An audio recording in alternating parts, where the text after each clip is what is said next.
મારા માસા સુરેન્દ્ર ગિરજાશંકર જોશીના સ્મરણાર્થે આજે હું મારી ચેનલ પર શ્રીમદ્ ભગવદ્ ગીતા ગુજરાતીમાં નું વાંચન કરું છું. આજે હું 3 અધ્યાય વાંચવાનો છું, 12, 13 અને 14મો અધ્યાય. ચાલો સુરેશ માસાના આત્માને શાંતિ મળે એના માટે આપણે સૌ સાથે મળીને ભગવાનને પ્રાર્થના કરીએ કે ભગવાન અમારા માસાને સારી જગ્યા આપજો, તમારી પોતાની પાસે રાખજો, ધ્યાન રાખજો એમનું, હા, અને કેર કરજો. આપનો ઘણો ઘણો આભાર. હરે કૃષ્ણ કૃષ્ણ કૃષ્ણ હરે હરે, હરે રામ રામ રામ હરે હરે. વસુદેવમ સુતમ દેવમ કંસચારુણમર્દનમ દેવકી પરમાનંદમ શ્રી કૃષ્ણમ વંદે જગદ્ગુરુ. હે કૃષ્ણ કરુણા સિંધુ દીનબંધુ જગતપતે ગોપેશ ગોપિકા કાંત રાધાકાંત નમસ્તુતે. તપ્તકાંચન ગૌરાંગી રાધે વૃંદાવનેશ્વરી ऋषभानुसुते देवी प्रणमामि हरिप्रिये. हे कृष्ण करुणा सिंधु दीनबंधु जगतपते गोपेश गोपिका कांत राधाकांत नमस्तुते.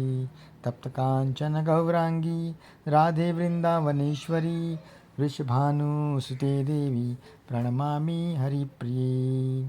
जय श्री कृष्ण चैतन्य प्रभु नित्यानंद श्री अद्वैत गदाधर श्रीवात्सादि गौर भक्तवृंद. हरे कृष्ण कृष्ण कृष्ण हरे हरे, हरे राम राम राम हरे हरे. અધ્યાય 12મો ભક્તિ યોગ. અર્જુન ઉવાચ. અર્જુન બોલ્યા, આ પ્રમાણે જે ભક્તો સતત આપનામાં ચિત્ત જોડી આપની ઉપાસના કરે છે અને જે ભક્તો નિર્વિકલ્પ અવ્યક્ત રૂપ સ્વરૂપની ઉપાસના કરે છે તેઓમાં કયા યોગીઓ શ્રેષ્ઠ છે? શ્રી ભગવાન ઉવાચ. ભગવાન બોલ્યા, જેઓ મારામાં મન જોડીને મારા પરાયણ થઈ પરમ શ્રદ્ધાથી મને ઉપાસે છે તેમને હું શ્રેષ્ઠ યોગી ગણું છું.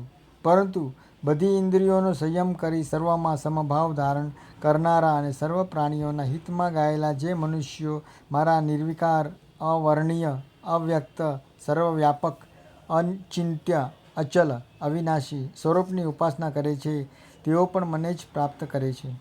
અવ્યક્ત રૂપમાં ચિત્ત જોડનારાઓએ મુશ્કેલી વધારે રહે છે, કારણ કે દેહધારીઓની અવ્યક્ત ગતિ કષ્ટથી જ મેળવી શકાય છે. પરંતુ હે પાર્થ, જેઓ સર્વકામનાઓ મારે વિશે ત્યાગ કરી મારામાં તત્પર થઈ અનન્ય ભાવથી ધ્યાન કરતા મને ઉપાસે છે તેઓનો હું થોડા વખતમાં જ આ મૃત્યુરૂપ સંસાર સાગરમાંથી ઉદ્ધાર કરું છું. માટે તું મારામાં જ બુદ્ધિ પરોવ. આથી તું શરીર છૂટ્યા પછી નિસંશય મને જ પામીશ. જો તું મારામાં ચિત્ત સ્થિર ન કરી શકતો હોય તો તેનો વારંવાર અભ્યાસ કરી મને પામવાની ઈચ્છા રાખ. તેવો અભ્યાસ કરવાની જો તારી શક્તિ ન હોય તો બધા કર્મો મારા પરાયણ થઈને મારી પ્રીતિને અર્થે જ કર. આ પ્રમાણે અનાસક્ત રીતિથી મારે અર્થે કામો કરવાથી પણ મને પ્રાપ્ત કરવા રૂપ સિદ્ધિ પામીશ. જો મારા માર્ગનો આશ્રય લઈ આ પ્રમાણે કર્મો કરવાનો પણ તું અસમર્થ હોય તો શરીર અને ઇન્દ્રિયને વશ કરી બધા કર્મોનો ફળનો ત્યાગ કર. ચિત્તને અભ્યાસથી સ્થિર કરવા કરતાં સમજાવીને જ્ઞાનથી સ્થિર કરવું કલ્યાણકારક છે, અને જ્ઞાન થતાં જે ધ્યાન અવસ્થા પ્રાપ્ત થાય છે તે વધુ શ્રેષ્ઠ છે. ભગવમન્ય ધ્યાન થતાં જ કર્મફળનો ત્યાગ થાય છે, પછી તરત મનુષ્ય શાંતિ પ્રાપ્ત કરે છે. જે પુરુષ સર્વ પ્રાણીઓ પ્રત્યે દ્વેષ રહિત, સર્વ હિતેચ્છુ અને દયાળુ છે તથા મમતા રહિત, અહંકાર રહિત, સુખ દુઃખમાં સમાન અને ક્ષમાશીલ છે તથા આત્મયોગથી સંતુષ્ટ છે, મન ઇન્દ્રિયો સહિત શરીરને નિયમ રાખનારા છે, મારામાં દૃઢ નિશ્ચયવાળા છે, તે મારો ભક્ત મને પ્રિય છે. જેનાથી લોકો ઉદ્વેગ નથી પામતા ને જે લોકોથી ઉદ્વેગ નથી પામતા. જેનાથી લોકો ઉદ્વેગ નથી પામતા અને જે લોકોથી ઉદ્વેગ નથી પામતા તે હર્ષ, દ્વેષ, ભય અને ત્રાસથી મુક્ત એવો મારો ભક્ત મને પ્રિય છે. જે આકાંક્ષા ઈચ્છા રહિત છે, પવિત્ર છે, સાવધાન છે, પક્ષપાત રહિત છે, સ્થિરતાવાળો છે, મનોરથનો ત્યાગ કરેલ એવો છે, તેવો મારો જે ભક્ત તે મને પ્રિય છે.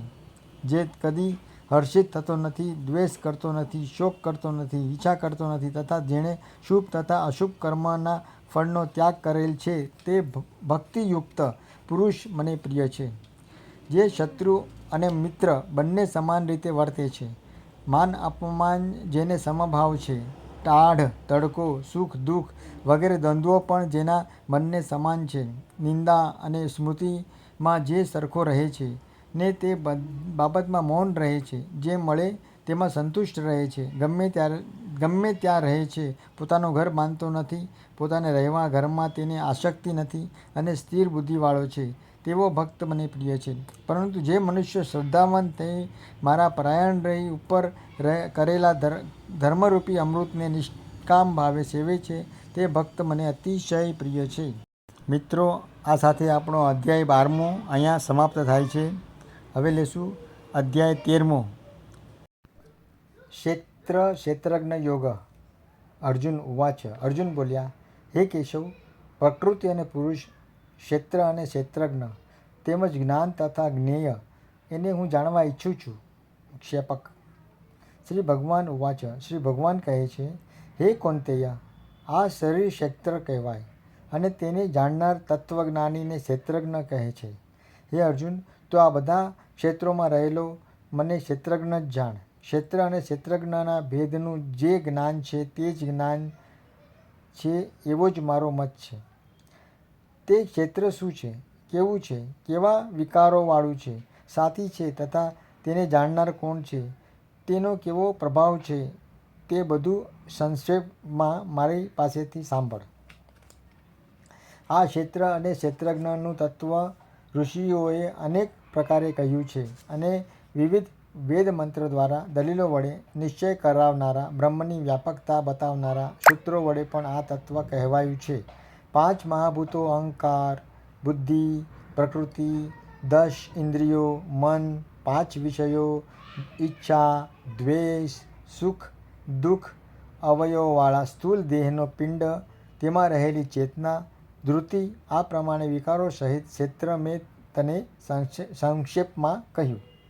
તો પોતાની શ્રેષ્ઠતા, અભિમાનનો અભાવ, અમાનીપણું, અદંભીપણું, અહિંસા, સહનશીલતા, સરળતા, આચાર્યની ઉપાસના, પવિત્રતા, સ્થિરતા, ઇન્દ્રિયો નિગ્રહ, વિષયો પ્રત્યે વૈરાગ્ય, અહંકાર રહિતતા, જન્મ, મૃત્યુ, ઘડપણ, રોગ વગેરેનો દુઃખોનો વિચાર, આ લોક અને પરલોકના ભાગોમાં આસક્તિનો અભાવ, પુત્ર, ઘર વગેરેમાં મોહ મમતાનો અભાવ, સારું ખોટું જે કંઈ આવી પડે તેમાં સમભાવ, મારામાં એકાગ્રતાપૂર્વક અનન્ય ભક્તિ, એકાંત સ્થળમાં રહેવું, જનસમાજમાં રસ ન લેવો, આત્મજ્ઞાનમાં નિત્ય સ્થિત તથા તત્વજ્ઞાનના અર્થે રૂપ પરમાત્માને જેવા આ બધું જ્ઞાન છે અને આથી તે જે વિપરીત છે તેને અજ્ઞાન કહેલું છે.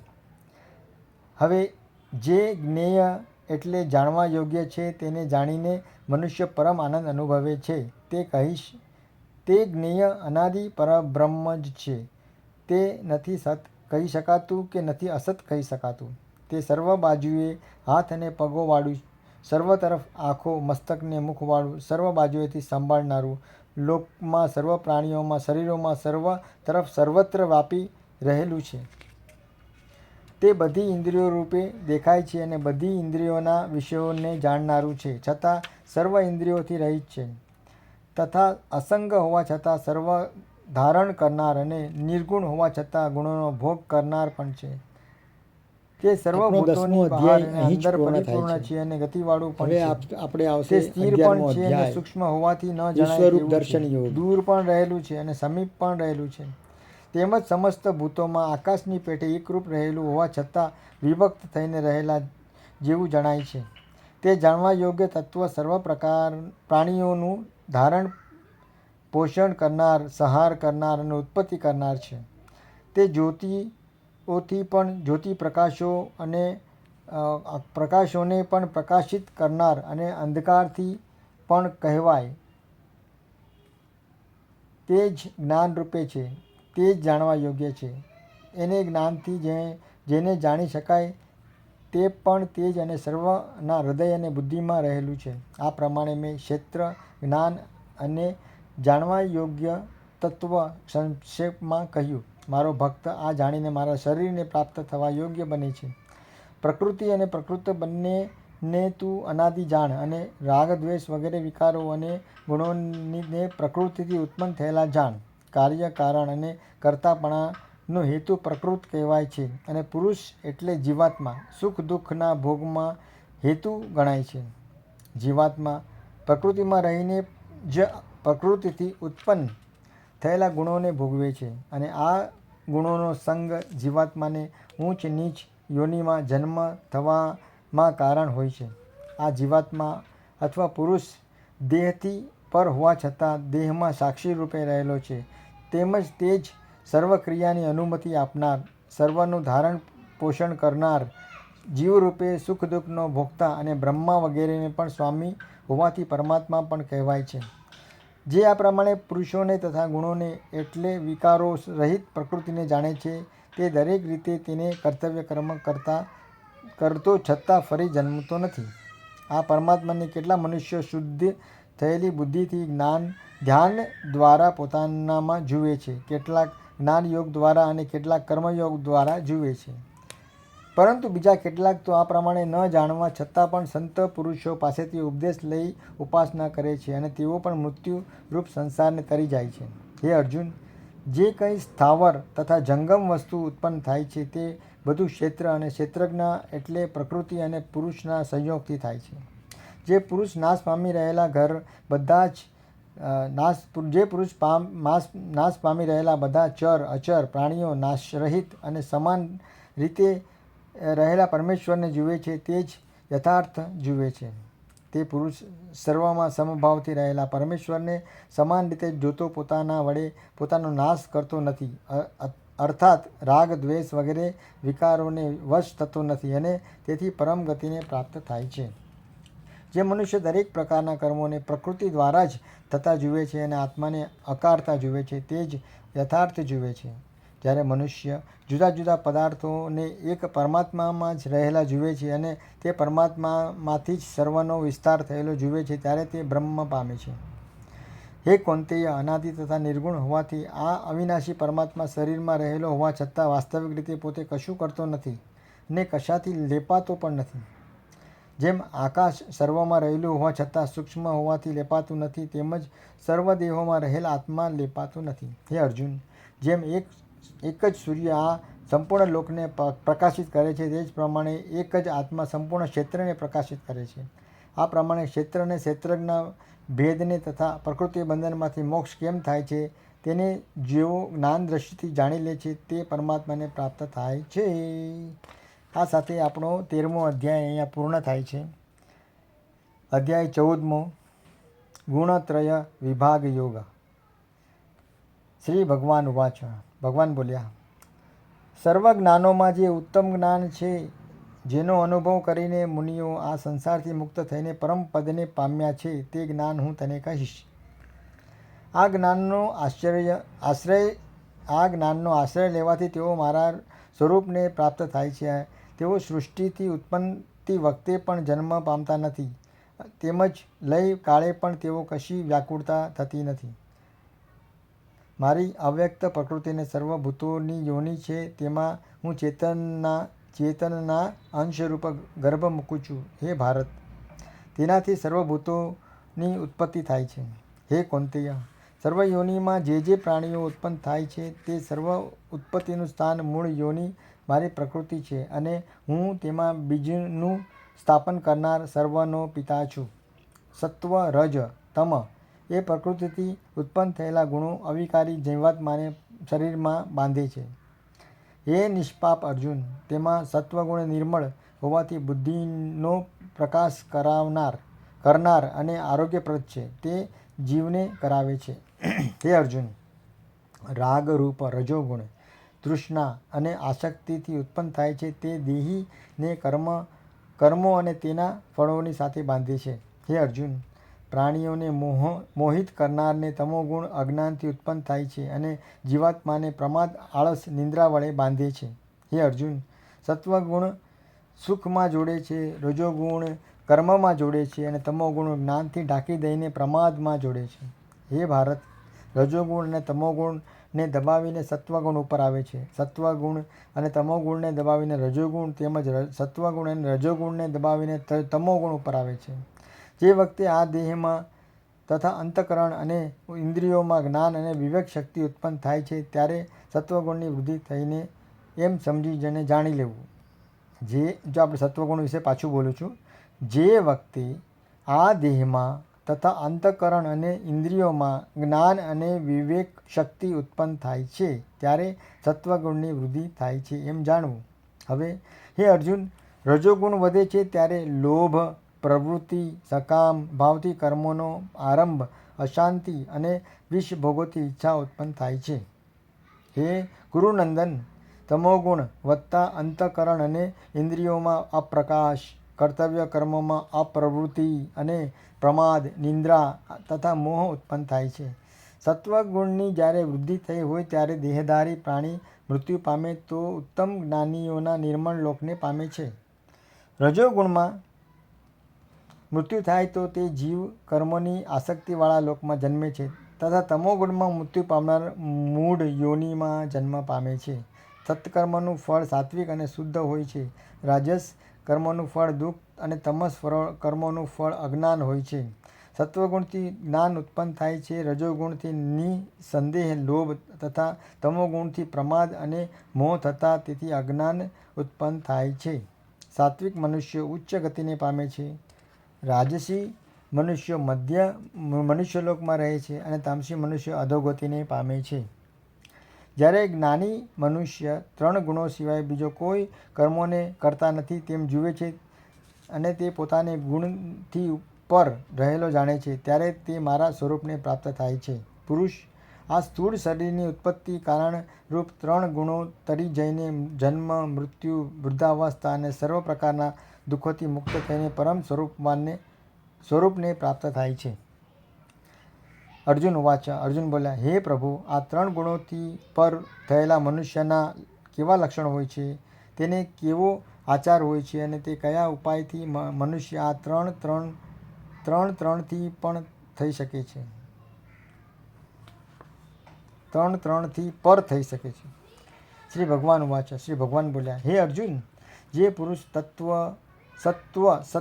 સત્વ, રજસ અને તમોગુણથી થનારા પ્રકાશ, પ્રવૃત્તિ તથા મોહ પ્રાપ્ત થતાં તેમનાથી દુઃખ નથી માનતો અને તેને નિવૃત્ત થતાં તેમની ઈચ્છા નથી કરતો અને ઉદાસીનની પેઠે સ્થિર રહે છે, ગુણોથી વિચલિત થતો નથી, ગુણો જ પોતાનો ભાવ ભજવે છે એમ માનીને સ્વસ્થ રહે છે, સ્વરૂપના ભાનથી ખસતો નથી, સુખ દુઃખની સમાન સમજે છે, માટી, પથ્થર અને સોનામાં સરખો ભાવ રાખે છે તથા પ્રિય અને અપ્રિયમાં, નિંદા અને સ્તુતિમાં, માન અને અપમાનમાં, શત્રુ પક્ષ અને મિત્ર પક્ષના સમભાવે વર્તે છે. બધા જ કર્મોમાં કર્તાપણાના અભિમાનથી રહિત તે પુરુષ ગુણાતીત કહેવાય છે. જે પુરુષ એકનિષ્ઠ ભક્તિયોગ વડે નિરંતર ભજે છે તે આ 3 ગુણો પરથી પર થઈને બ્રહ્મ ભાવને પ્રાપ્ત કરવા યોગ્ય બને છે. બ્રહ્મ ભાવને પ્રાપ્ત કરવા યોગ્ય બને છે. આ બ્રહ્મની સ્થિતિને હું છું, અવિનાશી, અમરતા, મોક્ષનું સ્વરૂપ પણ હું જ છું અને સનાતન ધર્મની મૂર્તિ પણ હું જ છું તેમજ સુખની મૂર્તિ પણ હું જ છું. મિત્રો, આ સાથે આપણો 14મો અધ્યાય અહીંયા પૂર્ણ થાય છે. મારા કહ્યા પ્રમાણે 12, 13 અને 14 આ 3 અધ્યાયનું આજે આપણે વાંચન કર્યું છે.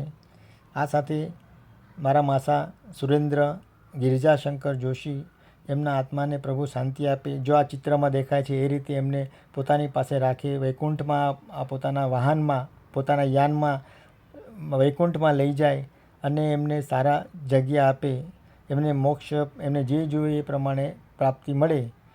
આપણે બધા મળીને પ્રભુને પ્રાર્થના કરીએ કે અમારા માસાને સારી રીતે કેર કરજો. આપનો ઘણો ઘણો આભાર પ્રભુ. હરે કૃષ્ણ કૃષ્ણ કૃષ્ણ હરે હરે, હરે રામ રામ રામ હરે હરે. જય શ્રી કૃષ્ણ. આ સાથે આવતીકાલે હું 15મો જે બહુ મહત્ત્વનો અધ્યાય છે, પુરુષોત્તમ માસમાં પુરુષોત્તમ યોગ કહે છે, તે 15મો અધ્યાય હું વાંચવાનો છું. 16મો અધ્યાય પણ મારી ઈચ્છા છે લઈશ. એટલે 15, 16 આવતીકાલે આપણે પૂર્ણ કરશું અને પછી 17ના અધ્યાયથી પૂર્ણાહુતિ આપણે 17મી તારીખે કરશું. ચલો ભાઈ, આવજો. જય શ્રી કૃષ્ણ. હરે કૃષ્ણ.